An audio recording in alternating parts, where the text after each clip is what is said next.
Hello guys, so here's a quick video looking at the different generations of Forester. People have asked me what's the difference between the first generation and the second generation Forester, so let's take a look at it. Alright, so here's the first generation Forester. So as you can see, it's slightly thinner than the most recent generation. This one is 3.5 millimeter thickness, this is 3.8 millimeter thickness.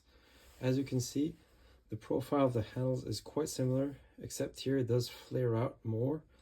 This has been replaced by some thumb cuts here that I really like.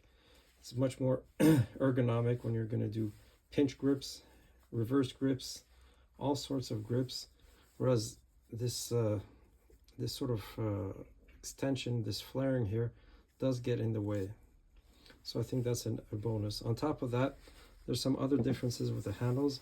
You can see here in the first generation went with some pretty serious checkering. Some people thought that it was just a bit too much. So here we went with some micro texturing.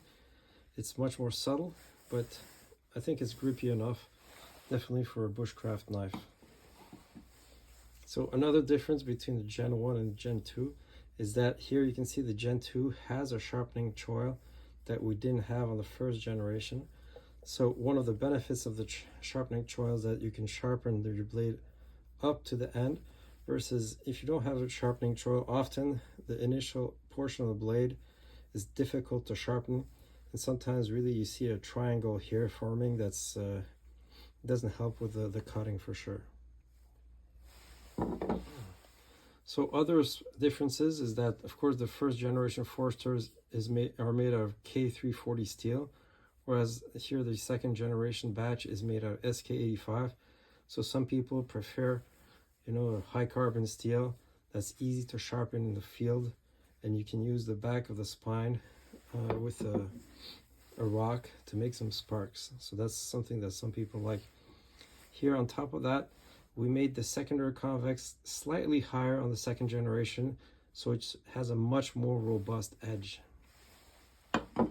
Of course, another feature is that the second generation Forester is available with both the Scandi and the Saber grind. So I think that the Saber grind here is a much more versatile grind that you can use, to cut cardboard, cut paper, cut your food. It's I think much more slicier, whereas the Scandi grind is definitely better if you're going to do a lot of bushcraft, lots of feather sticking, lots of working with wood. So there's pros and cons to both. All right, if you have any more questions, just let me know. Thanks.